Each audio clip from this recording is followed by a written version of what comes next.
mesa 7, que se titula Ecologías artísticas, polémicas, estéticas de la disrupción y la resistencia. Y bueno, estamos 4 chicas, 2 vamos a trabajar desde la literatura y 2 desde el cine. Yo las iré presentando en la medida en que les toque. Bueno, la primera soy yo, soy egresada de aquí de la maestría en Estética y Arte. Y mi trabajo se titula Irreverencias decoloniales, ¿me entienden? Sí, lo que estoy hablando. Azar concurrente en los márgenes de 4 escritores hispanoamericanos. Bueno, el azar concurrente en los márgenes de estos 4 escritores hispanoamericanos, a partir de la referencia de obras puntuales de ellos, es el caso de La Virgen de los Sicarios, de Fernando Vallejo, Colombia, Trilogía Sucia de La Habana, de Pedro Juan Gutiérrez, Cuba, Tintas Rojas, de Alberto Fuguet, Chile, y Borracho estaba, pero me acuerdo, de Víctor Hugo Vizcarra, Bolivia. Van a permitirme este encuentro para la irreverencia decolonial a propósito de este coloquio, ¿no? Un poco el pretexto. Quise hacer este guiño desde el título con el término azar concurrente, que es un término lezamiano del escritor cubano José Lezama Lima, en cierta apuesta lúdica y también personal, porque soy cubana, por ese orbitar otro a través de lo literario. En Lezama Lima es la sobrenaturaleza poética, la que permite esa articulación desde una puesta en marcha desde otro lugar, que es lo literario, ¿no? Y en este caso, yo lo propongo desde esta confluencia al narrar de estos 4 autores, en los que hay causas de fondo que ellos comparten y que quiero compartir hoy con ustedes. Son escritores que tácitamente, por la manera de hacer y de entender la literatura, ponen en crisis los estatutos de la convención literaria, crítica, lectora, y mediante estos escritores justamente me propongo activar la actitud sospechante ante cierta mirada hegemónica de lo que la literatura es y de lo que le está permitido decir. Abordar estos escritores desde esta literatura comparada que propongo compromete por supuesto un fuego cruzado de teorías y de cómo se determina ese centro hegemónico y la escala jerárquica en función de este.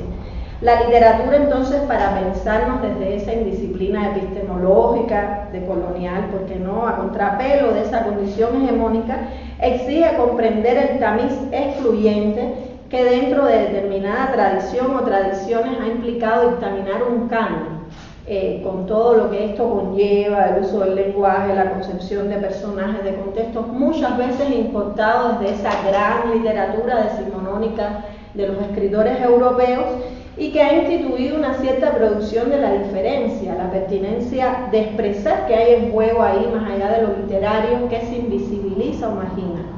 Resulta hoy inexcusable entender, por supuesto, que no existe un canon sino varios, y que esa alta cultura, entre comillas, con frecuencia enarbolada en nombre del buen gusto, en contra de lo vulgar, ha escondido en no pocas ocasiones un profundo sesgo político y colonizador, que muchas veces se continúa implementando desde lo académico, las instituciones, las políticas editoriales, desde intereses occidentales de dominación en los que operan categorías de sometimiento y disminución del otro. Con esto cierro la introducción, voy a decirle cuestiones generales de estos autores y después cuestiones puntuales de estas obras que les dije. Los escritores tienen diferencias generacionales entre ellos, pero los agrupo como promoción literaria porque estas obras que les comenté fueron publicadas a finales de los 90 e inicios de los 2000, y también el material que ellas configuran refieren a este contexto histórico.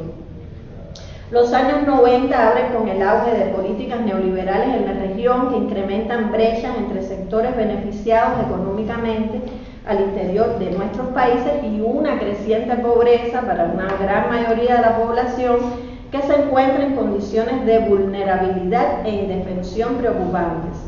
Es cierto que en el caso de Cuba hay marcadas diferencias con ese contexto latinoamericano en cuanto al tipo de problemáticas y a la escala. No obstante, la dura situación económica que vive nuestro país de terapia intensiva, pudiéramos decir hasta hoy, impacta en distintas generaciones de cubanos con resonancias en lo económico, en lo sociocultural, en lo político, y en este sentido el factor común de todas estas estéticas va a estar justamente en la situación límite y en la repercusión de la crisis crisis en la vida de los seres humanos. Desde ahí hacia ahí las miradas de estas narrativas.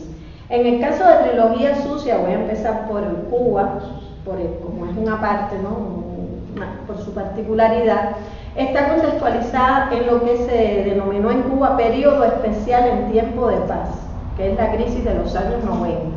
Por esos años Pedro Juan escribe estos cuentos que van a estar estructurados de manera novelar, que tienen como eje la capital de Cuba, de ahí el nombre Trilogía Sucia de La Habana, y va a ser rechazado por las editoriales cubanas. De hecho, Trilogía Sucia tuvo que esperar 20 años para ser publicado en Cuba, porque su narrativa justamente va a generar fricción, y esto es algo que comparten estas narrativas contra el discurso oficialista, contra la idealizada imagen de la revolución cubana que manejan los medios oficiales.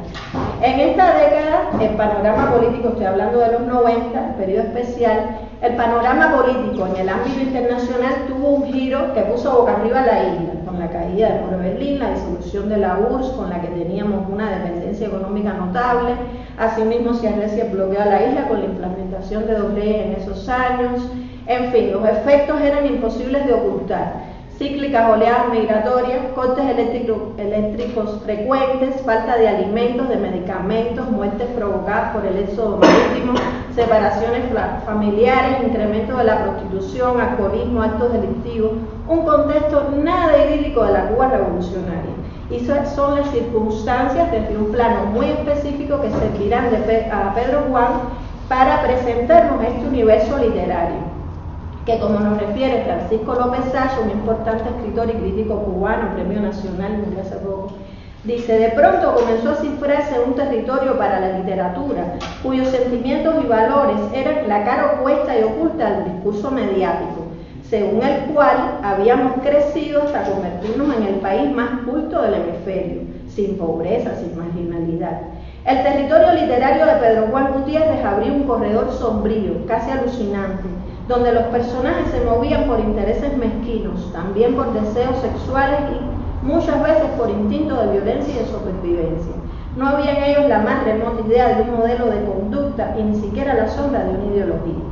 La dificultad de expresar además este puzzle epocal por los muchos matices que están ahí aconteciendo, desde la perspectiva de un narrador alter ego, Pedro Juan, que es algo además que comparten el resto de los escritores, todos usan narradores alter ego con distintos matices respecto a ese espacio de lo narrado, va a mostrar esta desesperanza, apatía, hastío, va a hacernos pensar lo humano con esas múltiples tensiones en que la vida nos coloca, ¿no? El narrador se burla de la demagogia que vende una sociedad intachable que resiste heroicamente. Por eso Pedro Juan, con esa dosis de ironía, la ironía, el sarcasmo, son recursos literarios fundamentales para estas narrativas, muy eficaces, las comparten todos. Con esa dosis de ironía se expresa en abierta frontalidad contra el intachable discurso oficial. Dice: yo me había pasado la vida con un jodido trabajo de periodista, suponiendo de antemano que era el dueño de la verdad, intentando cambiarle las ideas a la gente, y ya no podía seguir así. En más de 20 años de periodista nunca pude escribir respetando a los lectores, al menos un mínimo respeto por la inteligencia de los demás. No, siempre tuve que escribir como si me leyera gente tonta a la que había que inyectarle las ideas sistemáticamente en el cerebro. Y estaba abandonando todo eso, mandando al carajo la prosa elegante, eludiendo todo lo que pudiera parecer ofensivo a la moral y a las buenas costumbres. Una profesión de fe provocadora que va a compartir también con las otras obras. De cualquier modo, accedemos a un contexto que a ratos puede superar los límites de credibilidad del lector, pero que desde la sostenibilidad, de esa realidad límite, es que se nos vuelve verosímil. Dice: durante más de 30 años persiguieron y apresaron al que tratara de escapar en balsa hacia Estados Unidos. Y en cambio, los que lograban evadir a los tiburones, al oleaje y a la corriente del Golfo eran héroes por un día en Miami. De pronto los políticos de los dos países deciden hacer las cosas al revés porque a ellos les conviene. Y todavía hay gente que aún se asombra del absurdo, del arte abstracto, del surrealismo. Basta con vivir un poco y mirar alrededor, ¿no? Está hablando de la crisis de los balseros del año 94, después del maleconazo que hubo en Cuba. Pedro Juan Gutiérrez, desde esta irreverencia escritural, se mueve al margen del instaurado. También es el caso de la Virgen de los Sicarios, voy a entrar ya con ella, desde un narrador alter ego, como les decía, lo comparten Fernando, se llama Fernando, regresa luego de 2 años de ausencia el reencuentro del personaje con una Medellín que el narrador nos describe en un tono mordaz. Dice: para simplificar las cosas, que bajo un solo nombre Medellín son 2 ciudades, la de abajo intemporal en el valle y la de arriba en las montañas rodeándola. Es el abrazo de Judas. Esas barriadas circundantes levantadas sobre las laderas de las montañas son las comunas, la chispileña que mantienen encendido el fogón del matadero. La ciudad de abajo nunca sube a la ciudad de arriba, pero lo contrario sí. Los de arriba bajan a vagar, a robar, a atracar, a matar. Quiero decir que bajan los que quedan vivos, porque a la mayoría de arriba, allá mismo, tan cerquita de las nubes y del cielo, antes de que alcancen a bajar en su propio matadero, los matan. Ni en Sodoma, ni en Gomorra, ni en Medellín, ni en Colombia hay inocentes. Aquí todo el que existe es culpable, y si se reproduce más, los pobres producen más pobres, y la miseria más miseria, y mientras más miseria, más asesinos, y mientras más asesinos, más muertos.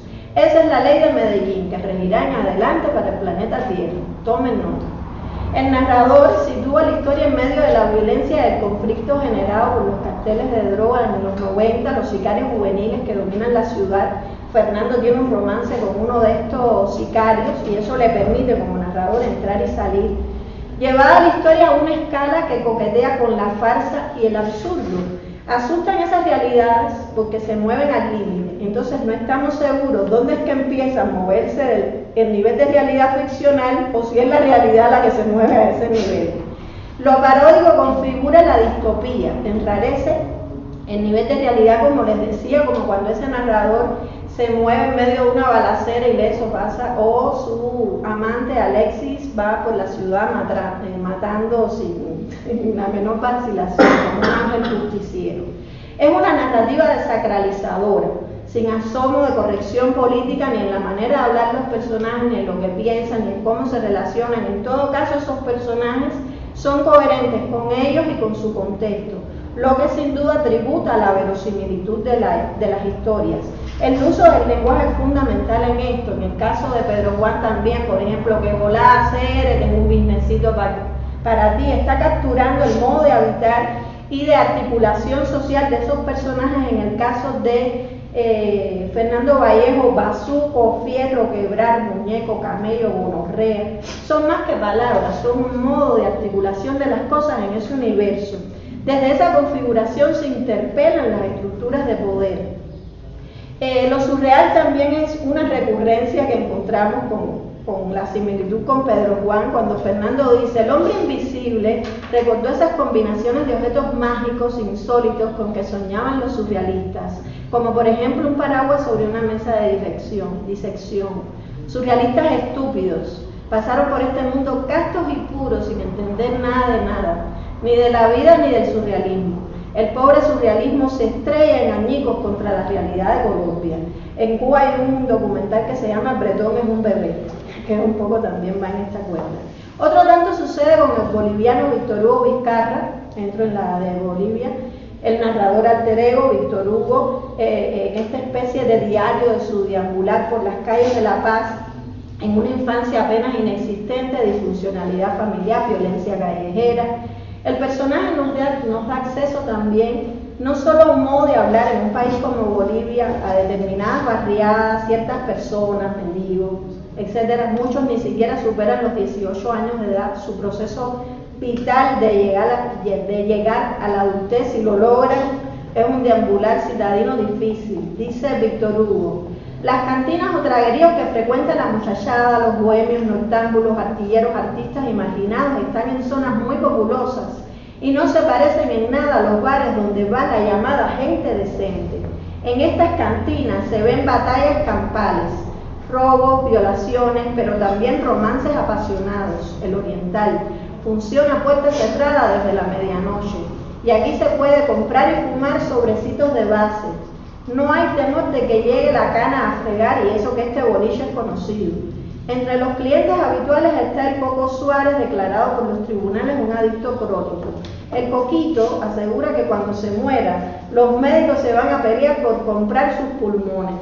En ellos hay muestras de todas las drogas conocidas, desde el cristal y la base, hasta el hachís, el LSD, el peyote y la marihuana.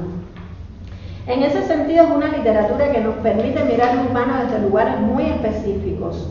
Así sucede también con la novela Tinta Roja, la última de estas 4 que seleccioné, de Alberto Fuguet, que también usa un narrador alter ego, aunque no lleve su nombre, porque es un narrador que comparte aspectos biográficos. Este autor es un estudiante de periodismo chileno que entra como practicante en la sección de Crónicas Rojas de un diario sensacionalista ficticio, El Clamor. Y en este caso nos da acceso como narrador a esta ciudad como periodista de Crónicas Rojas. También nuevamente el sarcasmo es un procedimiento eficaz recurrente a esta narrativa. En especial tenemos los diálogos de ese protagonista con su jefe, Saúl Fandes, que es un personaje clave que es parte de la degradación institucional. Siempre se está interpelando lo institucional. Dícele el jefe al periodista, muchacho, quiero un punto de vista, una mirada, ese es el secreto, pendejo. Si tienes eso, lo tienes todo. La primera frase es lo más importante, es cierto, pero quiero algo más que el qué, quién, cómo y no sé qué chucha más. Quiero que dejes caer una sensación, una atmósfera, un miedo, que el lector entre, enganche y se identifique. En Santiago todos los días muere alguien, ocurre todos los días, ya no es novedad. Esa es tu misión, lograr que el fiambre ese parezca el primero.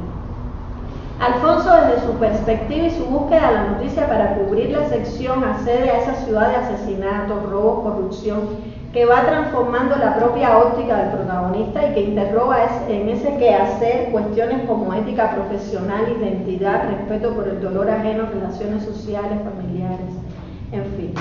Y bueno, con esto voy cerrando, ya pedí el tiempo. El foco de estos escritores coincide en que, y tiene exigencias escriturales, en que no se pueden maquillar esos espacios. Por eso es parte de esas estrategias narrativas configurarlos sin nada de barniz.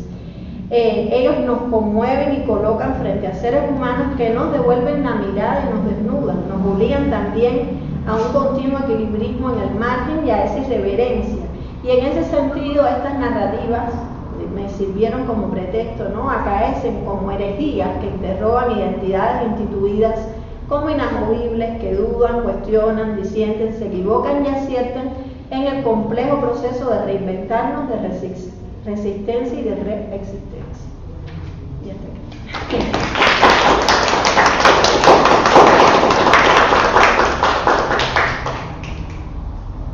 Bueno, voy a continuar, creo que ahora venía Diana en el programa. Sí. Diana Laura López Hernández, que es licenciada en Lingüística y Literatura Hispánica por la Benemérita Universidad Autónoma de Puebla, maestrante en el programa de Estética y Arte ahora todavía no he terminado, pero bueno, ya casi. Ha participado como ponente y organizadora en diversos coloquios nacionales e internacionales. Sus principales intereses académicos y de investigación son el cine, la literatura de terror, estudios de la significación, literatura de mujeres del siglo XIX, fomento a la lectura y la gestión cultural. Y su trabajo es Miradas decoloniales en una obra literaria del siglo XIX, Abigail, novela original de Soledad Manera. Muchas gracias. Bueno, empiezo con esta presentación que titulé Miradas decoloniales en una obra literaria del siglo XIX, Abigail, novela original de Soledad Manera. Siguiente, por favor. Gracias. Y bueno, quisiera empezar con esta pequeña cita de Frantz Fanon, extraída del texto Piel Negra, Máscaras Blancas, a propósito de la conferencia magistral que escuchamos hace un momento en la mañana. Cuando otro se empeña en probarme que los negros son tan inteligentes como los blancos, me digo, la inteligencia tampoco ha salvado nunca a nadie. Y esto es cierto, porque aunque en nombre de la inteligencia y de la filosofía se proclame la igualdad entre los hombres, también en su nombre se decide su exterminación. Siguiente. Bueno, quise poner un poco de contexto sobre esta obra donde se desarrolla, donde se inscribe, que es principalmente a inicios mediados del siglo XIX. No perder de vista que el siglo XIX mexicano se caracteriza por ser muy convulso, muy inestable en cuestión política, en cuestión económica, por todos estos conflictos bélicos que surgen posteriormente a la independencia de la corona española, ¿no? Entonces, tenemos estos cuatro grandes segmentos dentro del siglo XIX. Empezamos con la cuestión del México independiente, cómo México intenta posicionarse ante el resto del mundo. Posteriormente, las intervenciones norteamericanas, donde se pierde gran parte del territorio, la llegada de Juárez al poder y, por supuesto, en ese inter de lo que fue el juarismo y el porfiriato, bueno, está el segundo imperio mexicano con Maximiliano, ¿no? ¿Cuál es la importancia tanto del segundo imperio como del porfiriato en la cuestión cultural en México para las mujeres? Que las mujeres de clase alta, al tener una formación más abocada a las artes, al ser las únicas mujeres del país que tenían acceso a la lectura, a la cultura, a las artes, eran obviamente las únicas que podían escribir. Una mujer a pie no tenía la posibilidad de sentarse en algún momento del día y escribir tranquilamente, de tomar pluma y papel. Eso es algo muy importante a tener en cuenta. Y en el caso del juarismo, dos cosas muy importantes es las leyes de reforma que trajeron consigo la separación de la iglesia y del Estado, ¿no?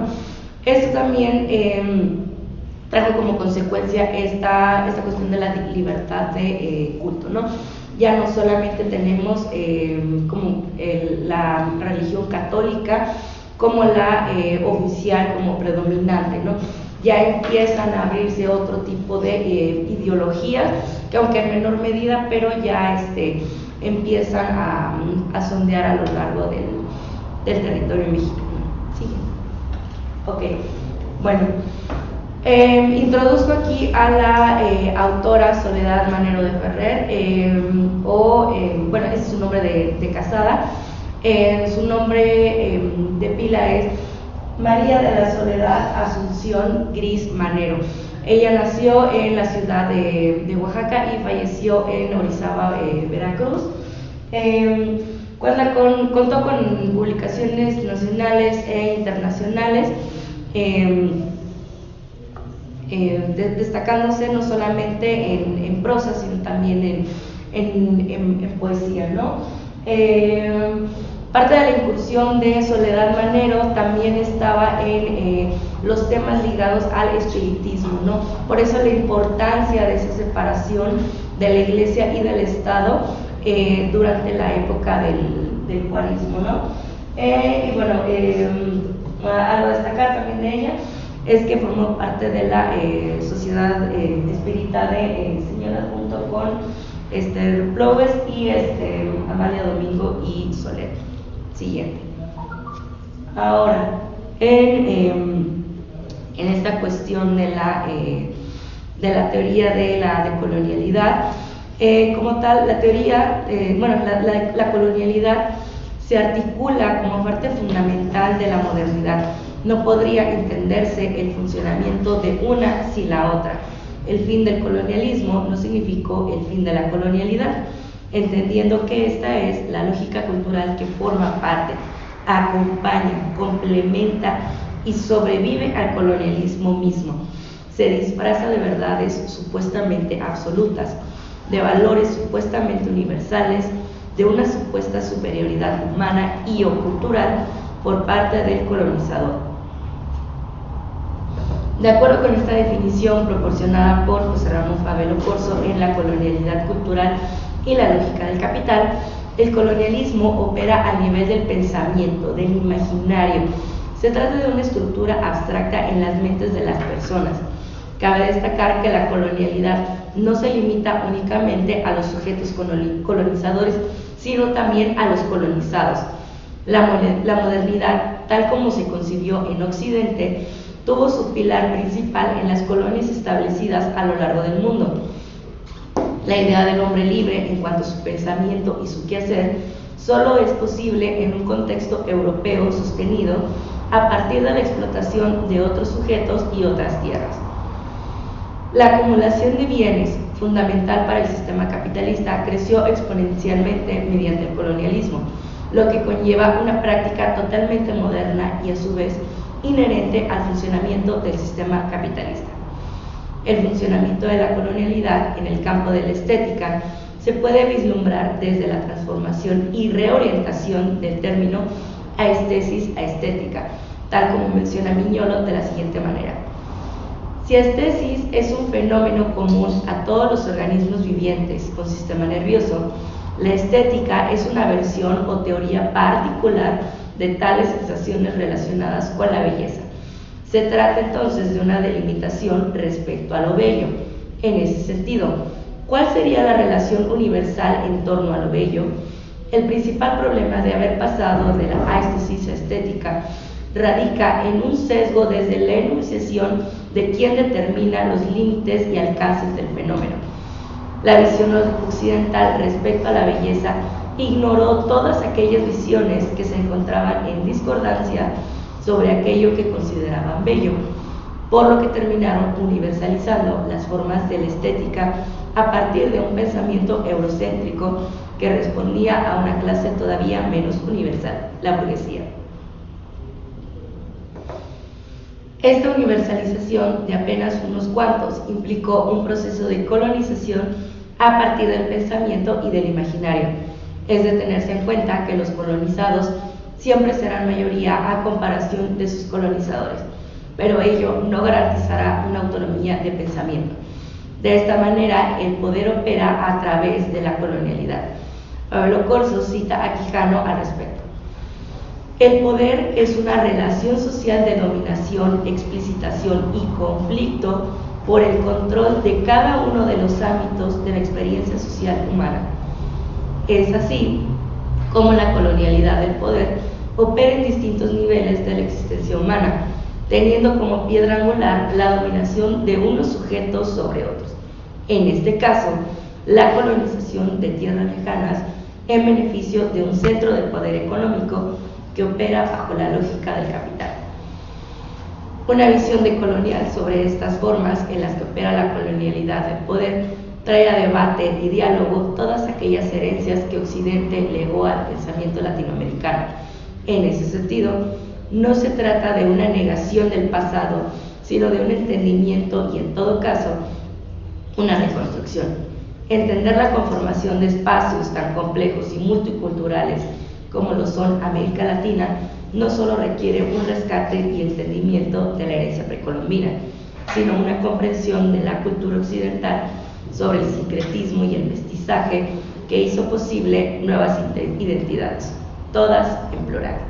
Siguiente,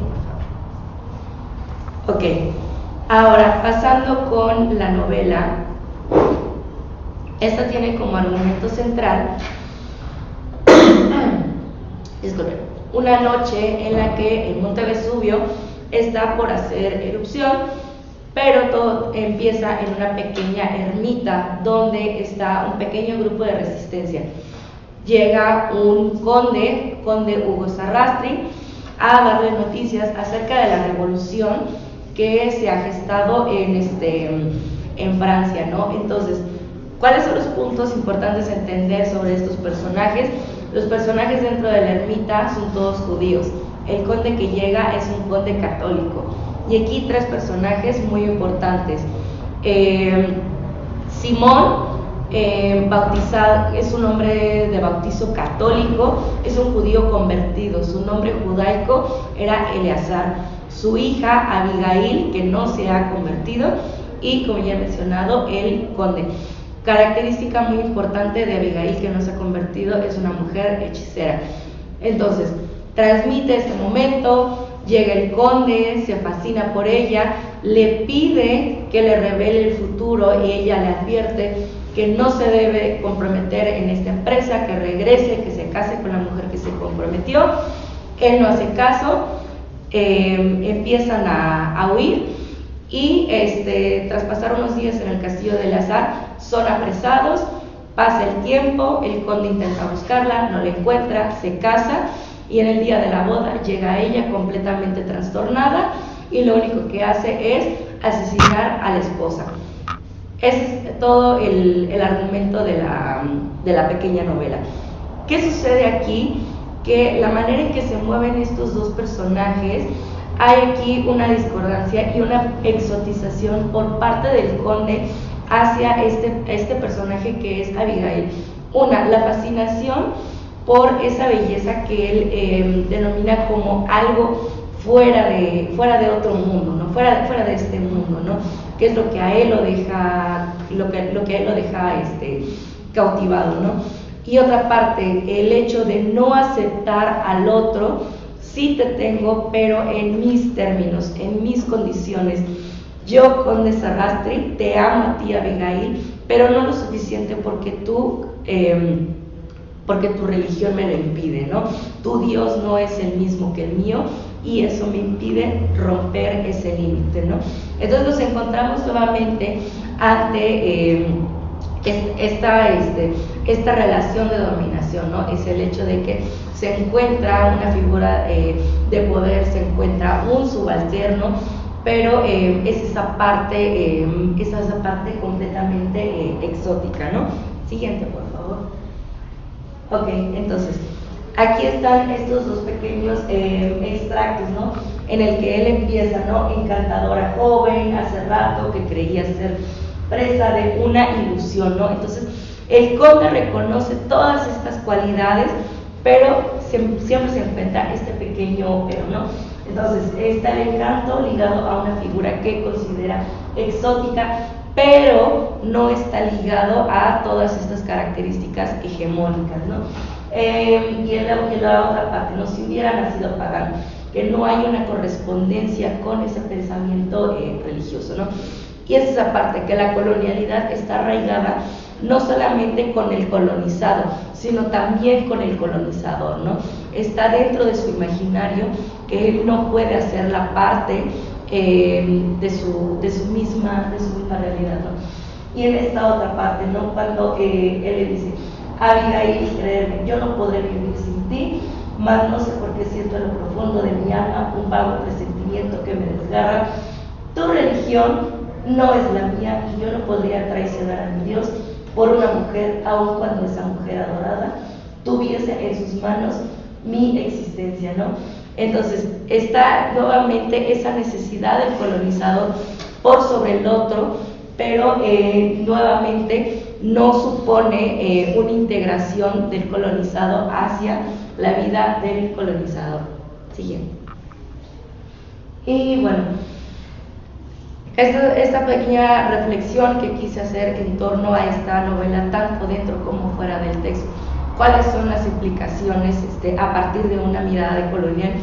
Sí, en el siglo XIX las mujeres escriben, no solamente es este corte hecho desde Sor Juana hasta el siglo XX que empezamos a notar a todas estas escritoras. Siglo XVIII también debe haber mujeres, siglo XIX hay muchas mujeres escribiendo, no solamente desde el centro del país, sino también desde otros estados que pueden considerarse periferia, no son las otras voces, no son las voces inscritas dentro del patriarcado, son las otras, son las que escriben desde su privacidad y que en algún momento se atreven a publicar, se atreven a transgredir esas barreras, esos límites, ¿no?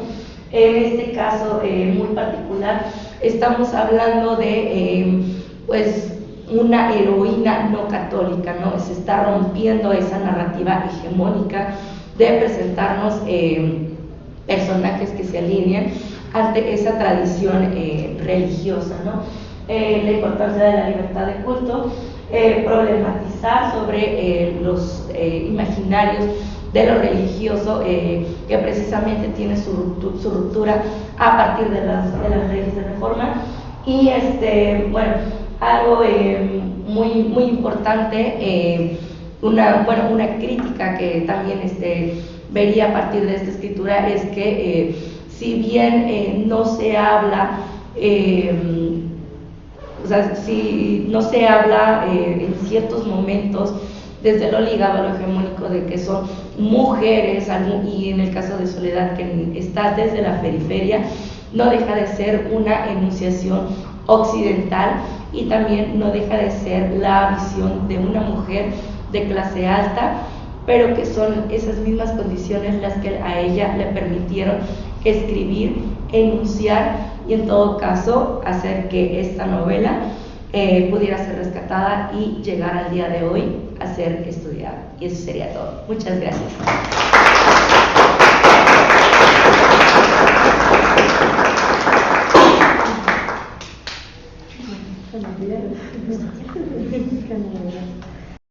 Con intereses en estética, lógica y problemáticas sociales, además de un interés en el deporte y productos que tengan que ver con el mismo. La ponencia se titula Cine de terror mexicano como forma de liberación. Gracias. Bueno, desde comenzar me gustaría partir con una cita de Isa López, una directora cineasta mexicana. Si voy a hablar de México que está produciendo muertos, me parece inevitable hablar de que estamos produciendo fantasmas. Y estamos produciendo fantasmas que no se van a quedar en paz y están pidiendo que los veamos y los reconozcamos y que vienen detrás de nosotros. El cine de terror en estos últimos años ha trascendido su función de entretener para convertirse en un espejo crítico de las tensiones sociales, culturales y políticas de su tiempo. En México, este género ha tomado características únicas, influenciado por contextos como el conservadurismo, el autoritarismo político y la influencia de la religión, utilizando herramientas visuales y narrativas que evocan emociones intensas. Ha sido una vía para reflexionar sobre las sombras internas y externas que moldean nuestra sociedad mexicana. Y bueno, para abordar el tema es fundamental empezar con la definición de terror. Se debe empezar con la definición de terror. Según Félix Duque, en su obra La Postmodernidad, el terror es descrito como un sentimiento de angustia que surge de la combinación inesperada y súbita de lo sublime y lo siniestro. Sin embargo, no todo lo sublime genera terror. En este estado, las fronteras entre el objetivo y lo subjetivo, establecidas por la razón, se tornan difusas. El objeto del miedo es algo determinado y presente en el mundo. En contraste, lo terrible pertenece a la cotidianidad, haciéndolo más personal y en ocasiones ineludible. Esta característica del terror implica que está dirigido contra uno, atravesando la percepción de lo común y trastocando la relación con lo cotidiano. Por su parte, Schelling aborda el concepto desde una perspectiva interesante. El terror expone aquello que debería haber permanecido oculto, el lado más recóndito del deseo. Entonces, se pueden preguntar, ¿ese lado oculto debería realmente mantenerse así? ¿Es una forma de evitar el dolor? Este acto saca a la luz lo reprimido que muchas veces resulta en una repetición compulsiva, en un ciclo del cual es difícil escapar. Lo terrorífico adquiere su significado en la medida que nos desestabiliza emocional y psicológicamente, poniendo en tela de juicio nuestras convicciones y cosmovisiones más arraigadas. En cambio, el horror se diferencia sustancialmente del terror. Se define como un sentimiento de miedo acompañado por una exacerbación del asco generado por lo repugnante. El horror cobra peligro cuando enfrentamos directamente al objeto horrendo, colocando al ser humano en una posición de vulnerabilidad externa. En este caso, no solo se desafían nuestras percepciones, sino que se nos confronta con el límite mismo de lo tolerable, intensificando el impacto emocional y psicológico. Lo característico del horror es que nos ataca a la razón. Esta no logra encontrar una explicación del fenómeno, una salida razonable, y es cuando sobreviene el horror. Ya que se tiene esto, bueno, hay que explicar un poco de lo que es el expresionismo alemán, que es de aquí donde parte y lo que es el cine de terror en México. Definir este movimiento resulta sumamente complejo, ya que no existe un marco contextual definido que englobe de manera precisa y completa sus características. Sin embargo, un buen punto de partida puede ser el contexto histórico en el que se desarrolló, especialmente en Alemania, marcado por la Primera y Segunda Guerra Mundial en el siglo XX. Estas guerras no solo sumieron al país en una espiral de violencia y destrucción, sino que también dieron lugar a una crisis de identidad colectiva y a la necesidad de reconstruir el ánimo de la sociedad tras las derrotas devastadoras. En este panorama desolador, Hermann Bohr describe el movimiento como un reflejo de un espíritu creativo y voluntad que rompe con las cadenas, evocando un grito de todas las almas angustiadas que enfrentan el miedo a lo desconocido. Según Bohr, este espíritu puede interpretarse como el grito adolescente de una sociedad liberada, una metáfora que simboliza la rebelión, la energía y el deseo de un cambio profundo en una sociedad que se encuentra sumida en la amenaza constante y en una psicosis colectiva. El movimiento, por tanto, se convierte en un escaparate de emociones intensas y de un deseo ferviente por encontrar sentido en medio del caos. Representa una necesidad de liberación frente a los estragos de la guerra, al mismo tiempo que articula la lucha interna de una generación que busca sobreponerse a los temores que acechan su cotidianidad y sus perspectivas de futuro. Para Lovecraft, la emoción más antigua de la humanidad es el miedo. Es por eso que el cine expresionista alemán no se limita a innovaciones plásticas en su fotografía o decorado, sino a la condición humana, sus miedos y fantasmas mediante figuras sobrehumanas. México recurre a sus leyendas. La primera película es La Llorona de 1933 de Ramón Peón, aunque por sus limitantes de cámara, con un guión que cae mayormente a lo explicativo, se pierde esta vibra de terror. En cambio, películas como Dos monjes o El fantasma del convento son mejores representaciones del expresionismo mexicano en sus inicios. Como se mencionó, el limitarse a los tópicos a la fotografía es quedarse muy pobres en el análisis de este género. Una buena atmósfera es la clave para que se cumpla su cometido. Es aquí que durante los años 50 y 60 surgen dos vías, una donde el miedo viene de un elemento externo y el otro donde viene de un elemento interno. El primero se enfoca en lo desconocido, seres paranormales, fantasmas, con lugares sombríos e historias que se acercan a los relatos populares. En cambio, los elementos internos se centran en el individuo mismo, el espíritu humano, sus emociones como la culpa, angustia o pánico, adentrándose más en lo psicológico y viendo los motivos y las consecuencias de sus protagonistas. Uno de los mayores exponentes del terror por esta época es Fernando Méndez, con películas como El ladrón de cadáveres de 1956, El vampiro de 1957 y Misterios de Ultratumba de 1958. Para finales de los años 60 y principios de los 70, el cine de terror mexicano da un giro por completo, pues ya no solo se centra en estos dos ámbitos, sino que también se ve un choque generacional, los nuevos ideales de la época que hacen gritar de espanto a los adultos, temas un poco más explícitos se muestran en estas películas, además de que el terror se va construyendo más en el argumento presentado en un guion original que en lo sobrenatural, aunque no se deja de lado. Me gustaría centrarme en la película Alucarda, la hija de las tinieblas, del director Juan López Moctezuma, quien fue un director, productor y locutor mexicano conocido por su contribución al cine de terror gótico y de culto. Su estilo se caracterizó por explorar temas oscuros y psicológicos desafiando las convenciones de su época. La película trata de Alucarda y Justín, que viven en un convento católico. Su amistad se ve afectada por fuerzas sobrenaturales, posesiones y rituales satánicos. La historia aborda temas como el satanismo, el exorcismo y la lucha entre el bien y el mal, envueltos en una atmósfera de horror gótico y simbolismo religioso. El uso del color es crucial para crear esta atmósfera. Basado en las teorías de Goethe y Kandinsky, cada color aporta un significado único. El amarillo refleja energía y calidez, el azul espiritualidad y tristeza, el verde evoca equilibrio y libertad de la naturaleza. El negro, presente en el vestido de Alucarda y el convento, simboliza el misterio, la muerte y lo desconocido. El blanco en los hábitos expresa pureza y divinidad, porque aunque siempre está manchado de rojo, lo que sugiere corrupción y transgresión.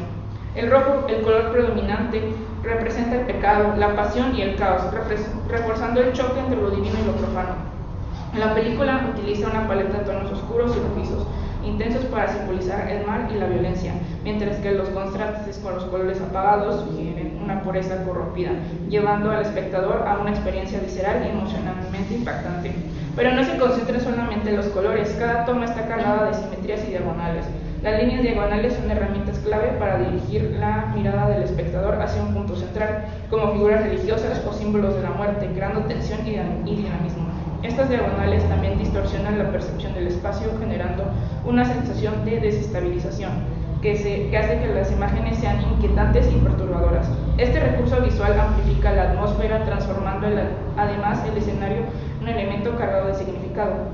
Ubica a los personajes en un segundo plano y reduce su tamaño. Se les presenta como insignificantes o atrapados en el entorno, lo que evoca aislamiento y sumisión a fuerzas externas como la muerte o lo divino. En estas escenas el espacio arquitectónico o el paisaje adquiere protagonismo, dominado sobre los personajes y simbolizando el control de fuerzas superiores sobre su destino, reforzando el tono macabro y la opresión del humor. Es una obra que combina magistralmente elementos visuales y narrativos para construir una atmósfera de horror gótico única, desde el simbolismo del color que refuerza temas como la espiritualidad, el pecado y la transgresión, hasta el uso de composiciones visuales cargadas de tensión y dinamismo. Cada aspecto de la película contribuye a evocar emociones intensas y cuestionar la relación entre los personajes y las fuerzas externas que los dominan. Esta función de recursos artísticos y temáticos no solo destaca el talento de Juan López Moctezuma como director, sino que también convierte a Alucarda en una obra inolvidable dentro del cine de culto y de terror mexicano. Con base en esto podemos pasar al siguiente tema, su argumento y lo que hay detrás de este. Si bien el guión deja mucho que desear, pues varios de los conflictos no se les da un buen desarrollo o se abren pero no se les cierra de una buena forma, esto no quita que haya cosas en el guión que destaquen por completo. La película fue muy criticada en su tiempo, tanto por lo explícita que es, mostrando homosexualidad, orgías y el fanatismo religioso llevado al extremo. Sin embargo, se puede tomar de una forma en que, al exponer todo esto, haga una crítica de la sociedad de ese entonces. El cine mexicano ha tendido a representar a las mujeres como objetos sexuales o roles estereotípicos, mientras que los hombres son tratados con una amplia gama de características heroicas y complejas. Las mujeres, en contraste, suelen ser obedientes, serviles o figuras de cabaret, marginadas por no cumplir con las expectativas sociales. Como dijo el productor mexicano Guillermo Calderón, llevar a la pantalla figuras de primera línea y los mejores comediantes de México. Y chicas bellas porque al público le encanta la carne. En Alucarda, sin embargo, se rompe parcialmente con estos moldes, aunque se comparte ciertos rasgos como la soledad y el aislamiento. Su carácter rebelde y su curiosidad por lo pagano y satánico la alejan de estos estereotipos tradicionales, presentándola como una figura más compleja y transgresora para su época. Enrique Dussel menciona que la sexualidad es la sensibilización del cuerpo del otro. El mundo solo se erotiza cuando se constituye con esta intención, y la intención sexual comienza con el tacto, el contacto, la caricia, y la caricia es una aproximación en la que se pide consentimiento al otro. Tanteando y avanzando con cuidado, pues el pudor es uno de los límites de este acto. Avanza intentando evitar la posible resistencia de la libertad del otro. Dussel también hace mención de que la mujer popular, la mujer de la cultura periférica, es doblemente violada. Violada por ser parte de una cultura donde es oprimida y violada por ser parte de una clase dominada. Y la liberación es esa negación de la dominación. En México, la Iglesia Católica ha determinado mucho los fundamentos de las normas sociales que se relacionan con la sexualidad, basándose en un modelo que promueve la sexualidad, la monogamia, el matrimonio y la reproducción. Históricamente, la moral católica ha mostrado desconfianza hacia los placeres carnales, privilegiando la reproducción sobre el disfrute del placer sexual. Se han sancionado prácticas consideradas como contrarias a la naturaleza, como la homosexualidad, el aborto y el uso de anticonceptivos. La Iglesia ha ejercido un poder moral y social significativo, utilizando discursos y normas para legitimar un orden sociosexual tradicional. La sexualización en la película de Alucarda va más allá de una forma de liberación, se apega más a una crítica a la sociedad de los años 60 y 70. El cine, en la mayoría de los casos, como menciona Julia Tuñón en Mujeres de Luz y Sombra en el cine mexicano, refleja la realidad y los esquemas presentes de la sociedad, en donde el espectador busca identificarse y reafirmar sus creencias. El conservadurismo, los roles de género y los tabús era lo que predominaba en México, una sociedad donde el autoritarismo político que reprimía los movimientos sociales, aunque los jóvenes de la época se oponían a estas imposiciones, comenzaron a cuestionar las normas tradicionales, influenciados por movimientos internacionales como el hipismo y la revolución sexual. El cine mexicano vivió una época de transición con películas que reflejaban las tensiones sociales y políticas del país. El cine de terror va más allá de su propósito de generar miedo, tiene la capacidad de servir como una herramienta crítica para reflexionar sobre las tensiones sociales, culturales y políticas de una época. En México, este género ha encontrado formas específicas para abordar aspectos más ocultos y las tensiones latentes en su sociedad. Al igual que el expresionismo alemán, que surgió tras una época de violencia y angustia, el cine mexicano ha utilizado el terror para exponer aquello que la sociedad prefiere evitar o silenciar. Películas como Alucarda ejemplifican esta ruptura con lo establecido. No se limitan a reafirmar los valores existentes, sino que los cuestionan profundamente, creando caos, confusión y desafiando las estructuras normativas. En este género, figuras como Juan López exploran temas relacionados con la opresión de instituciones como la familia y la religión, cuestionando la moral rígida impuesta por la sociedad conservadora. En Alucarda, el enfrentamiento con las normas religiosas se convierte en un grito por la libertad individual y la ruptura con la tradición. El cine de terror ha reflejado sobre el autoritarismo y la represión política, elementos muy presentes en México a finales de los 60s y principios de los 70s, marcados por eventos como la matanza de Tlatelolco y la Guerra Sucia. A través de metáforas y símbolos, el género critica tabúes sociales como la sexualidad, la muerte y las desigualdades, y visibiliza los medios colectivos a lo desconocido y a lo amenazante. En tiempos recientes, el terror mexicano ha comenzado a difuminar las líneas entre el bien y el mal, dejando a los personajes en una escala de grises que obliga al espectador a reflexionar sobre la moralidad de las complejidades humanas. Películas como Vuelven de Isa López mezclan lo paranormal con la realidad contemporánea, mostrando cómo la violencia cotidiana, especialmente generada por el narcotráfico, se convierte en un verdadero monstruo.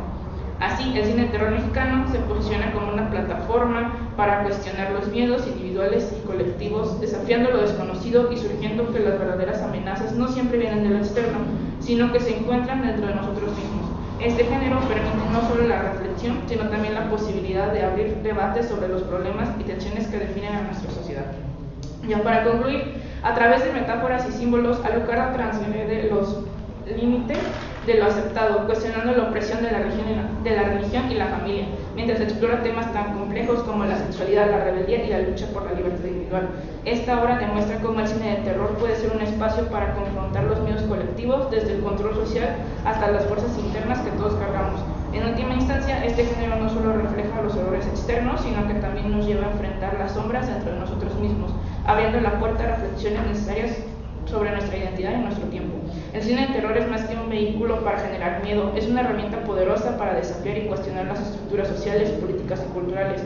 En México, estas películas no solo reflejan las tensiones de su tiempo, sino que también las critican abiertamente, exponiendo las contradicciones inherentes a una sociedad dominada por el conservadurismo, el autoritarismo y las estrictas normas religiosas. Las películas destacan de una buena forma lo que, con palabras, es difícil decirle al mundo que hay que cambiar y qué es lo que nos preocupa, o qué es lo que dentro de nuestra realidad en la que vivimos nos causa un terror inmenso, dejando este género como un reflejo de lo que las personas afrontan día con día.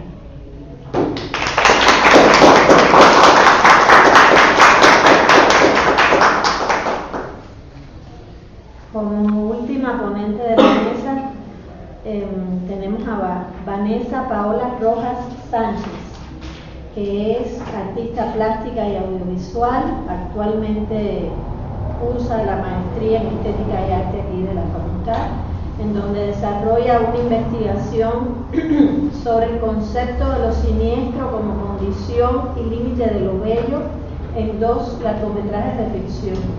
Ha publicado en revistas latinoamericanas e impartido charlas sobre fotografía, cine, terror, así como sobre cine y migración. En 2019 realizó una estancia académica de investigación en The City University of New York con el proyecto Consumo de Nostalgia en las Diásporas del Sistema Migratorio. En el 2023 obtuvo un premio en el 6º Concurso Nacional de Cine Minuto Paridad en Corto con el cortometraje Ecos, y en el 2024 fue seleccionada en plataforma en corto del Feratum Film Festival con el guión La Forma de las Nubes. El título de la ponencia es Futuro y Modernidad, Estética de la Abducción en la Cocina, de Alonso Ruiz Palacios. Sí. Bueno, muchas gracias. Voy a comenzar pues hablando un poco, en general voy a hablar sobre cómo es que en la modernidad se ha reconfigurado la noción del futuro y cómo es que lo podemos ver también a través de esta película del director mexicano. De hecho, esta es la última de este director, de Alonso Ruiz Palacios. Salió el año pasado y estuvo nominada pues en el Independent Spirit Award, la mejor dirección, mejor fotografía, nominada también en Berlín al Oso de Oro como mejor película y obtuvo el premio público en Morelia. En la película La Cocina, la noción del futuro es moderna. La historia se sitúa en la cocina de un restaurante en Times Square, Nueva York, en donde Pedro, un cocinero indocumentado, está atrapado entre las presiones laborales y un romance con una camarera estadounidense de nombre Julia. El primer detonante de la historia se efectúa cuando el contador del restaurante se da cuenta que hay una falta de dinero. Rápidamente, el mexicano indocumentado Pedro se convierte en el principal sospechoso. En las primeras escenas vemos que se acerca el dueño del restaurante con Pedro y le dice que debido a los años que lleva trabajando le puede ayudar con sus papeles. Eso le da una falsa esperanza y rápidamente él va a contarle esto a Julia la camarera, pero ella le responde que esas promesas se las hace a todos para mantenerlos ahí. Pedro, al igual que el resto de los migrantes en la cocina, aspira a convertirse en uno de sus jefes, aspira a dejar de ser mexicano y convertirse en ciudadano estadounidense. Este ideal de sueño americano ha sido implantado en Pedro desde un proceso de colonialidad de Occidente, especialmente de Estados Unidos, sobre los mexicanos. La difícil situación económica que atraviesa, el ideal romántico de ser reconocido como uno de ellos y su enamoramiento por un país que lo rechaza se ve materializado a través de la relación con Julia, que al mismo tiempo sirve de metáfora, pues el amor nunca es correspondido. Sin embargo, Pedro no pierde la esperanza, pensando que ambas promesas, tanto la de Julia como la del dueño del restaurante, en algún futuro serán cumplidas. Y bueno, quiero partir de la noción de modernidad-colonialidad que, bueno, Enrique Dussel y Walter Miñolo han logrado develar esta oscura dualidad, dejando claro que la colonialidad es constitutiva de la modernidad y no únicamente incidental. Mucho se ha dicho que la colonialidad es la cara oculta de la modernidad, es decir, también esta colonialidad viene impresa en la lógica moderna, no es únicamente incidental. Y bueno, aquí hay una cita que, bueno, para darnos cuenta un poco de lo que dice Dussel, que el mito de la modernidad es el supuesto de la superioridad europea por encima de las demás culturas del mundo se inició hace 500 años. Y Miñolo dice que la colonialidad no es un fenómeno derivado de la modernidad, de hecho la colonialidad es el reverso inevitable de la modernidad. Entonces, siguiente, por favor. Bueno, aquí está Dussel y Miñolo con los Palacios. Y bueno, aquí, siguiente, por favor.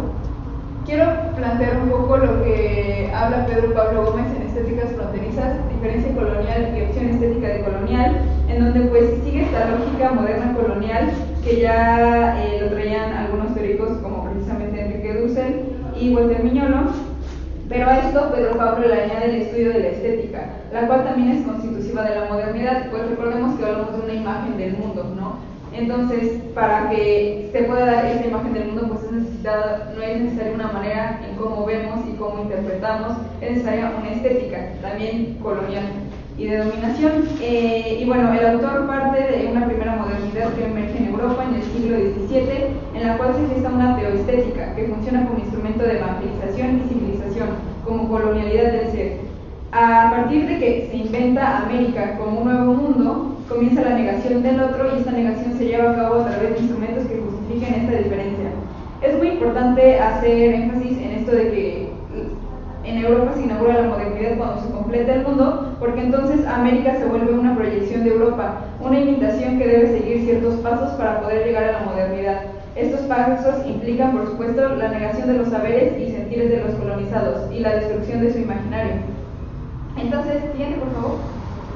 La dominación implica un control de la vida en cada aspecto y una imposición de una nueva imagen del mundo, de una colonización de todo el imaginario que tienen las culturas. Y bueno, aquí es importante resaltar, aquí pueden leer la cita para no sé, pero bueno, es importante que justamente se empieza con esta lógica del futuro, ya no como un avenir, sino como una cuestión de progreso, de querer llegar a ser, de querer llegar a, de que se va instaurando poco a poco y se va metiendo, de tener que cumplir también con ciertas cosas para ser considerado, pues incluso humano, ¿no? Como el bautismo, como despojarte de ciertas ideas e imaginarios que se van penetrando en la, pues sí, en la mentalidad de los colonizados a través de esta lógica colonial. Y bueno, como que estas imágenes, estas figuras pues se van divulgando y van creando una imagen del mundo. Siguiente, por favor. Entonces, desde el siglo XVII, con el inicio de la modernidad, la noción de futuro también se modificó y desde mi perspectiva podríamos hablar de una colonialidad del tiempo. El futuro, muy ligado a los avances científicos, se transforma meramente en un sinónimo de progreso.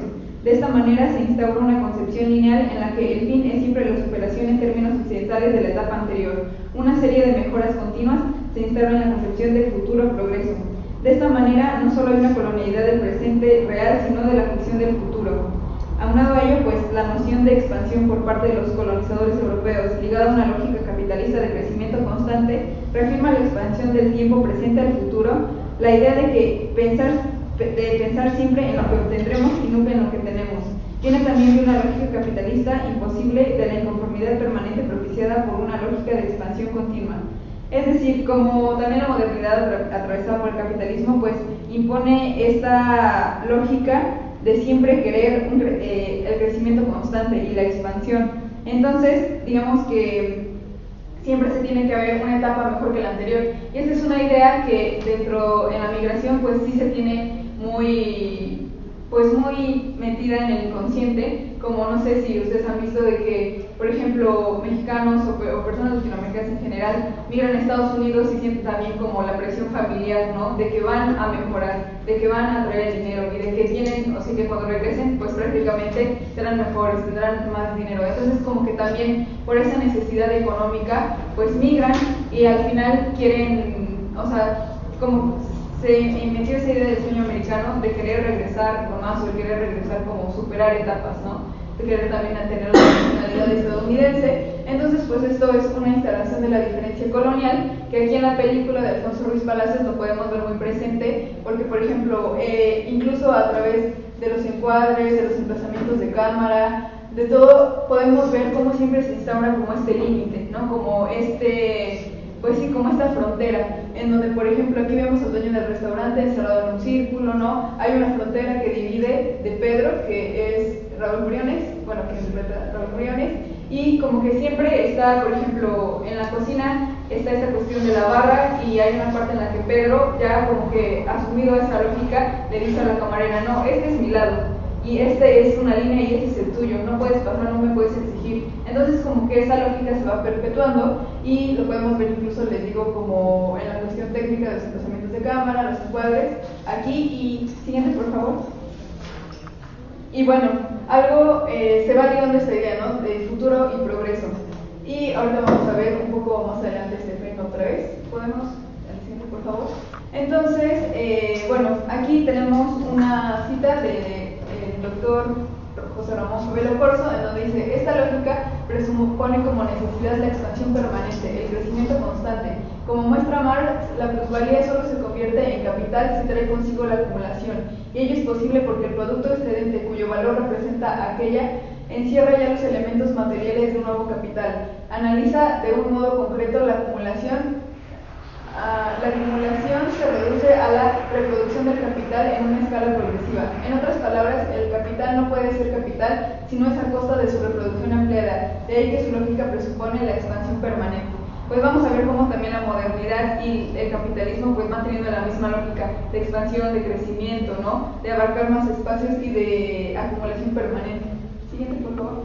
Y bueno, entonces aquí en la historia algo muy importante destacar también como para este progreso y la noción del futuro es la figura del héroe, que bueno, desde Hesíodo y Aristóteles pasando por Rousseau hasta los cuadernos de viaje y la literatura moderna, la figura del buen y mal salvaje ha servido a la colonialidad estética del ser y del mundo.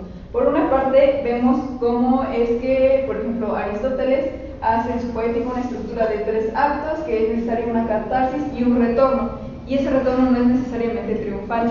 Pero lo que pasa, por ejemplo, con, no sé, quienes estudian pues literatura o cine o eso también, siempre te dan como este esquema del viaje del héroe, que es de Joseph Campbell, que es de un estadounidense, que para él, digamos que hay pues este llamado a la aventura, se cae en el abismo y hay un regreso triunfal, ¿no? Entonces como esta idea como que también se instaura en lógicas y narrativas de que debe de haber un héroe, de que la llegada, el regreso debe ser exitoso. Y también podemos ver esta lógica como en la colonialidad, ¿no? O sea, de cómo vemos, cómo se presenta el siguiente, por favor, las imágenes y las pinturas, ¿no? Como prácticamente desde la mirada, obviamente, de los colonizadores, como los héroes, como los que llegan a salvar, como los que llegan a educar, como esta imagen de héroe muy potente.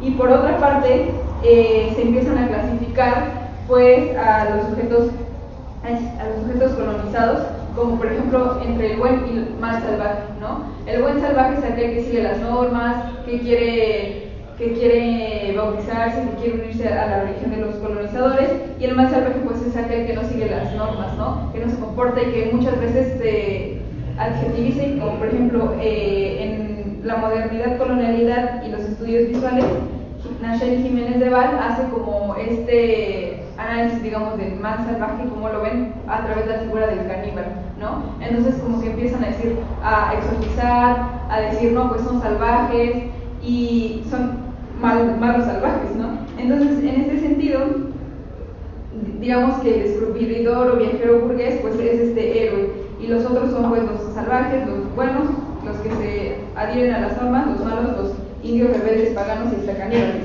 Entonces, digamos que toda esta figura también ha propiciado que se hagan relaciones de poder asimétricas entre colonizador-colonizado, y este tipo de relaciones han mutado a nuevas representaciones y nuevas figuras en los nuevos imaginarios.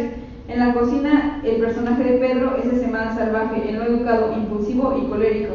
Es un mal salvaje a los ojos de los gringos y de los jefes de la cocina, pues constantemente es amenazado y reprendido. El director Alfonso Ruiz Palacios mencionó en una entrevista para Hablando de Cine que si Pedro tuviera un cauce podría ser un pinche revolucionario, pero no tiene los medios, el mundo no se los dio. Entonces no solo podemos ver cómo...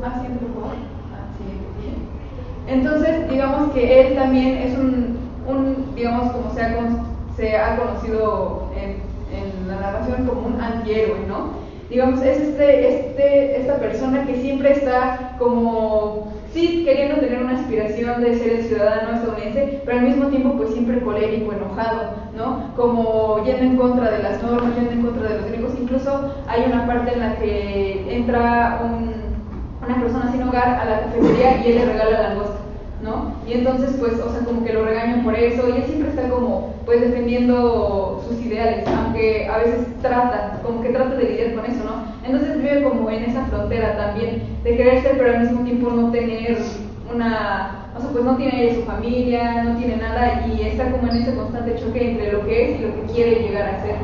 Entonces, pues realmente a través del cine no solo podemos ver cómo es que las representaciones y estructuras están cambiando en la narrativa cinematográfica mexicana contada por mexicanos, sino vislumbrar nuevas de las muchas formas contemporáneas de experimentar lo latinoamericano, que por supuesto se ve fuertemente marcado por el desplazamiento que trajo consigo la globalización y que resignificó la situación migrante. Aún más importante es ver cómo estas historias desplazan en estructura los lineamientos y posiciones del arte occidental, en el que incluso se llega a incomodar al espectador estadounidense.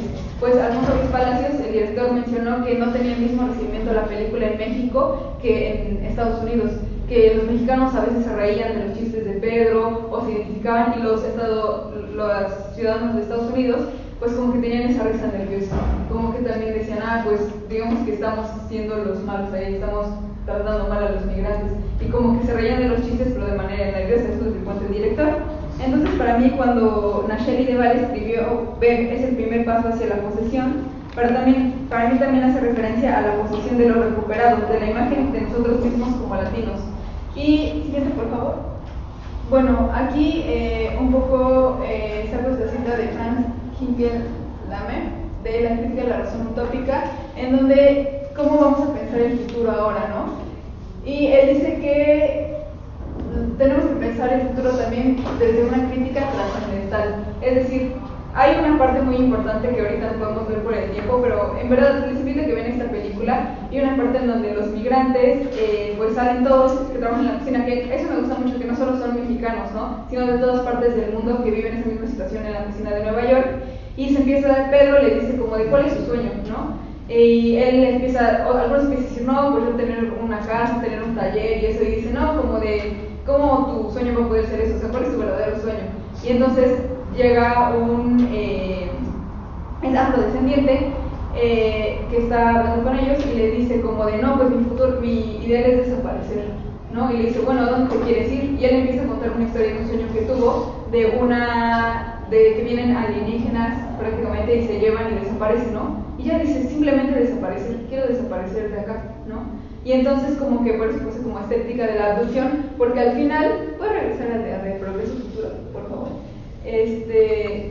Al final, como que él tiene esta catarsis y empieza a destruir toda la cocina, ¿no? O sea, se rebela contra y empieza a destruir todo, a vaciar la comida, a tirar la basura, y al final una luz lo ilumina él, que es como de una caja registradora, bueno, que saca los tickets, y es una luz verde, y lo empieza a iluminar, ¿no? Y entonces es como, hace referencia a la historia que contaba su compañero de la cocina anterior quisiera desaparecer, quisiera como estar abducido de ese lugar. Entonces, pues, esa es como la reflexión, ¿no? Que al final podemos también ver otras maneras en las que la colonialidad penetra, que es por ejemplo, en la situación migrante, ¿no? Y cómo es que hay esta necesidad de no saber qué hacer, de querer desaparecer, de estar aquí, como esta noción del Vietnam, ¿no? De los argelinos, de que tienen esa influencia pues francesa, pero al mismo tiempo nacieron en Argelia y como que esta difícil situación de habitar pues esta frontera.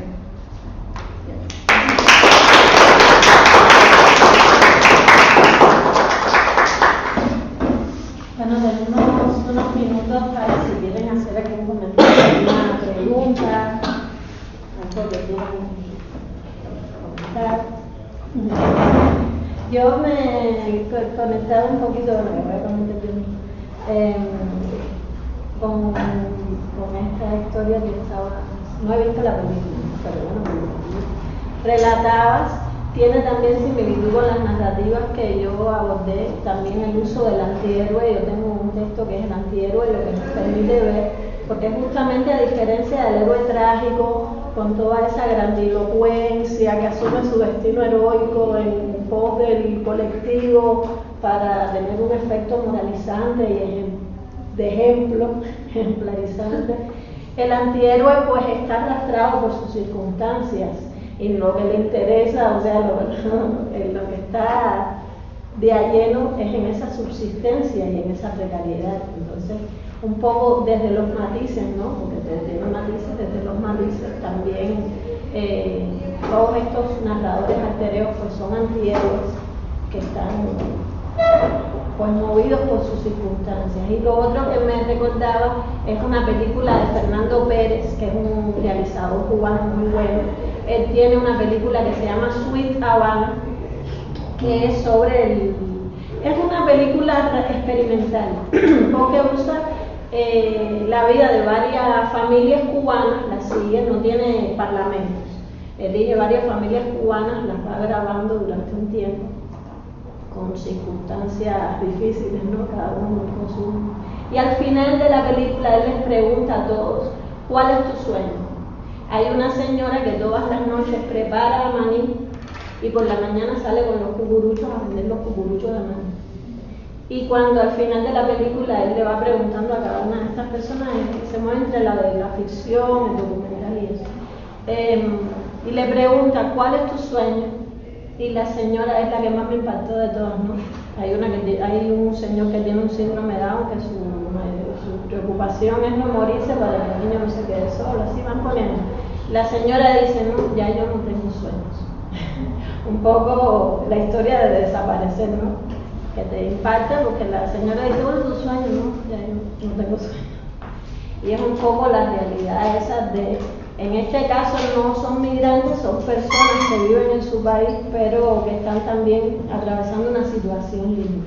Como es la del migrante, no solo los que están en Estados Unidos, porque aquí en México hay muchos cubanos también que están en situaciones igual de inestabilidad y precariedad.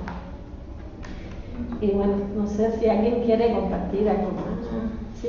Bueno, a mí ahorita lo del cine de terror me llamó la atención porque ahora que fue el año pasado, Día de Muertos, y bueno, yo soy de Chiapas, y miraba en la avenida principal, en la avenida central, cómo desfilaban a las familias con, no sé si pasó lo mismo aquí donde viven, con embolsados, ¿no?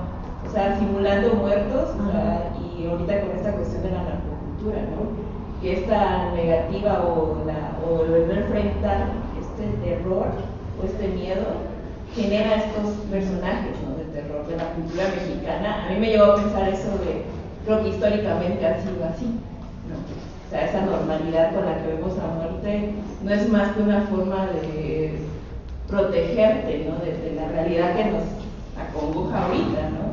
Entonces, ¿cuál es la perspectiva que tienen esto en la cuestión de la decolonialidad? ¿Cómo ver esta situación actual del narcotráfico y los desaparecidos, que parecía ser una abducción también? ¿Cuál sería la perspectiva? Creo que sería más tenemos, bueno, se puede decir poco acerca de, íbamos a ir al cine y yo quería ver una película de terror. Me dice, no, es que a mí me da mucho miedo, ¿no?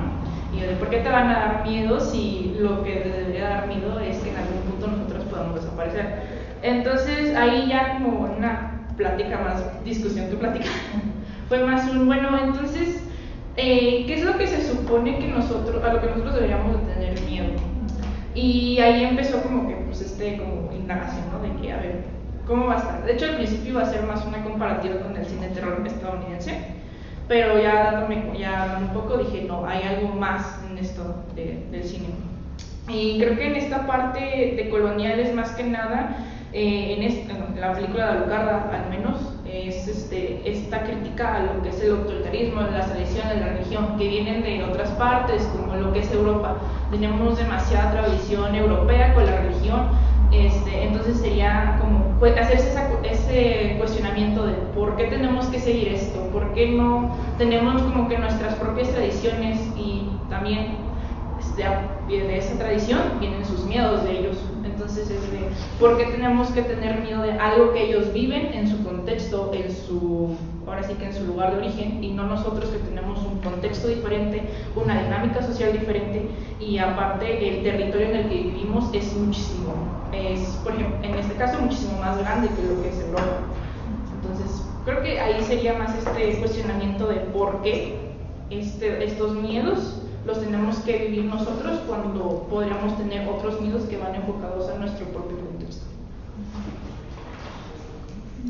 ¿Alguien más quiere decir? Un comentario para Vane. No, o sea, me gustó mucho lo que presentaste, y de hecho este detalle que diste de cómo se sienten los gringos cuando la ven, es muy curioso, ¿no? Porque ellos siempre han sido los héroes de las películas, ¿no? Entonces, ellos siempre ponen a los rusos como los malos, ¿no? Por ejemplo. Y esto que dijiste me llama la atención, y tiene que ver un poco con esta idea también del yo conquistador, ¿no? De la postura en la que está cada uno. Entonces me parece muy interesante que interpele, ¿no? Que interpele a la audiencia. Le preguntaría también a Diana, porque bueno, entiendo un poco en general, pero ¿por qué por qué trabajar esta obra? O sea, ¿qué hubo en ti que hubo una conexión para trabajar en ella? Y creo que sería la misma pregunta para ti. O sea, ¿qué fue lo que te llamó la atención de esta obra? Digo, además de lo que ya se mencionó, seguramente hay como alguna conexión en donde se interpela algo que a ustedes les generó empatía o algo. Bueno, pues justamente yo creo que como que esa incomodidad sí viene de que se reconfigura pues también desde dentro de la película, desde el guión, no solo como tal vez el circuito de circulación y nada, sino que de verdad la historia pues es muy buena, y que hay una parte en la que le dice el dueño ya de todo el restaurante a Pedro, le dice, cuando entra como su catarsis y empieza a tirar todo y a destruir la cocina, le dice, ¿quién te dio permiso de hacer eso? Solo pudo haber sido Dios, porque yo no. Entonces también como que esta idea que tienen los gringos, sobre todo si han trabajado así como gringos, de que pues ellos están hasta arriba, ¿no? O sea, solo arriba de ellos está Dios. Entonces como pues justo estas cosas puntuales, como por ejemplo en el guión, ese diálogo, pues yo creo que es lo que genera esta incomodidad, y que a mí me parece algo también pues muy acertado por parte del director, porque él conoce, o sea, se ve que conoce muy bien a las personas. De hecho, él dice que trabajó también en una cocina en Nueva York. Entonces, como que también esto para mí es muy valioso, porque él también lo vive desde la experiencia, ¿no? O sea, desde la experiencia propia, y por eso puede hacer como retratos tan fidedignos, ¿no? De cómo se comportan las personas. Y pues sí, ok. Gracias. La elección de la obra tiene un carácter bastante subjetivo, debo admitirlo.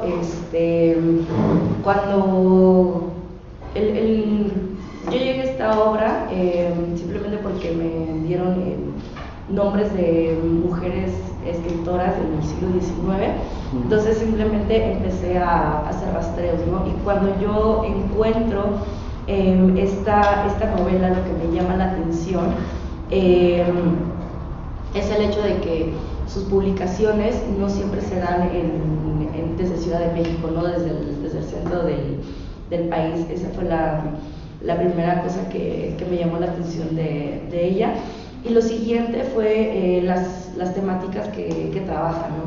Porque ella tiene una línea muy apegada a esta cuestión de la espiritualidad, ¿no? O sea, a través de la escritura y de las actividades que ella hacía, o sea, puedo intuir que Soledad Manero era practicante del espiritismo, ¿no? Entonces fue algo que a mí me llamó muchísimo la atención. Digo, yo no soy practicante del espiritismo, sin embargo son temáticas que me llaman muchísimo la atención, y a partir de eso fue que, pues bueno, consideré que valía la pena rescatarlo, y también por el hecho de que este libro no está en un fondo mexicano, ¿no? Este libro lo encontré en el Fondo de Libros Raros, ni siquiera fondo antiguo, Fondo de Libros Raros de la Universidad de Columbia, ¿no? O sea, a pesar de su fecha, no lo tienen catalogado como antiguo, sino como raro, ¿no? Entonces fue a partir de ahí que también me llamó la atención, adentrarme en el texto en sí, como para ver qué fue lo que les llevó a catalogarlo como un libro raro, ¿no? Y el hecho de que, pues bueno, hasta ahorita no he rastreado otra copia que esté aquí en el país, solamente esa en Nueva York. Bueno, y haciendo ya referencia a las obras que elegí, yo empecé por trabajar trilogía, el ciclo de Centro Habana, que son 5 obras de Pedro Juan Gutiérrez, un escritor cubano. Él tiene una manera de hacer literatura, que implica no solo, o sea, el tema que aborda, que es esta realidad marginal de la Cuba del periodo especial de los años 90, desde un plano muy específico de gente que está pasando trabajo, miseria, donde es difícil juzgar moralmente a esos personajes porque están enfrentando una situación compleja para ellos. Entonces eso implica exigencias escriturales a la hora de captar esos ambientes, esos modos de habitar, ¿no? A la hora de hablar, me pasó aquí incluso que cuando propongo el tema, al principio hubo resistencia porque la forma de hacer literatura desde determinados parámetros de legitimación, que son los que están avalados, y que pareciera un tema resuelto, pero que no está resuelto porque todavía perviven muchos prejuicios, me decían sí, pero es muy vulgar, pero esos personajes, como yo digo en la exposición, y eso, en todo caso, esa manera de articularse, de relacionarse, están siendo coherentes con ese contexto literario, con ese contexto que nos está presentando Pedro Juan, y que implica ese contrasentido, donde yo desde esa incomodidad o desde esa potencia que tiene el arte te voy a hacer reaccionar.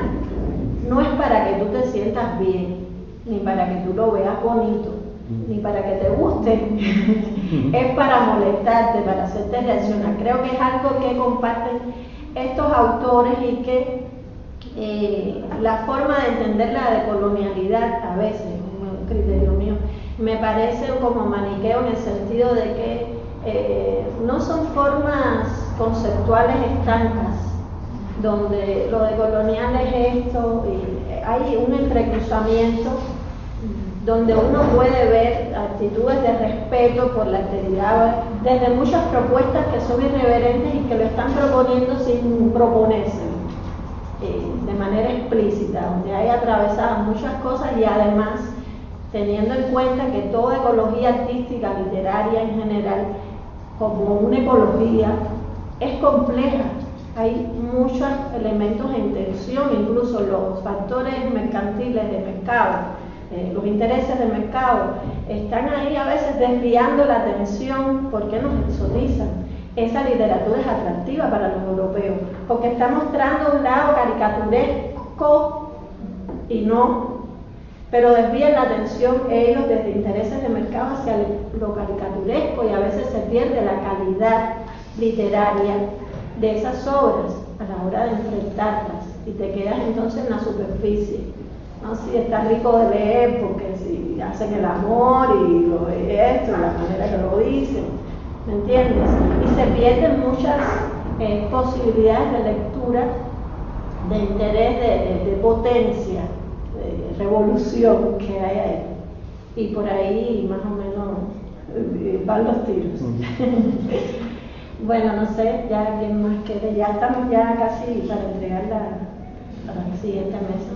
Pero si a mí me gustaría preguntarle a Vanessa, comentarles qué otras películas de género podrías recomendar para poder pues enriquecerse pues, con este contexto que ya se mencionó previamente en la presentación.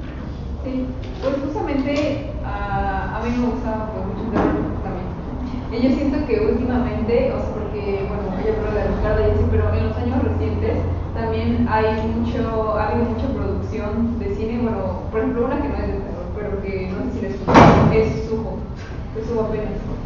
Son dos directoras y co-guionistas también, y Suho habla como de esta situación, digamos que se trata un poco de revertir eso que también tú decías, como de lo caricaturesco o eso, o como que luego se impone como ya esto que hemos hablado nosotros en muchas clases, como de hablar de, por ejemplo, lo narcotráfico como lo que se llama como la narcocultura, ¿no? Y de que hay pistolas y drogas y así, o sea, digamos que esto es de un niño que sí vive con su papá que se metió al narcotráfico, pero es una historia totalmente distinta.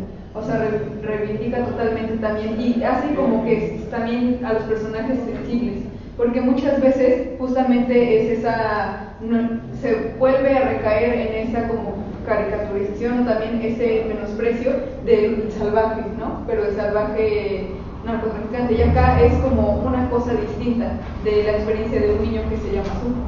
Y por ejemplo, esa es una muy buena, y siento que en terror latinoamericano también ha habido mucho, como por ejemplo, ¿cómo se llama? Cuando la maldad acecha, por ejemplo, que es una película argentina, o, es que tengo muchas, pero ahorita te las paso si quieres saliendo, porque tengo una lista, pero ahorita no las pienso así rápido. Y pues eso, o sea, yo creo que también, por ejemplo, se incluye ahora mucha música nacional, porque en esta película, la de, no sé si no has escuchado la canción de Un puño de tierra, de Ramón Ayala, pues habla también como de eso, ¿no? Que dice, al final no me voy a llevar nada a la tumba, como que también se incluyen este tipo de canciones que pues de alguna manera como que se les da otra vista. Y yo creo que eso también es algo bueno, porque nosotros mismos nos despojamos de cómo se nos ha impuesto la mirada, como que poco a poco ir como repensando toda nuestra cultura, pero no solo desde la violencia, no solo desde esto, sino desde otras cosas que también, incluso la belleza. Entonces, pues, algo te recomiendo. Muchas gracias. Bueno, ¿sí? Bueno, ya voy cerrando la mesa porque ya estamos en tiempo para que puedan comenzar lo siguiente. Les agradecemos y estamos, yo creo que contentos, ¿no? Sí.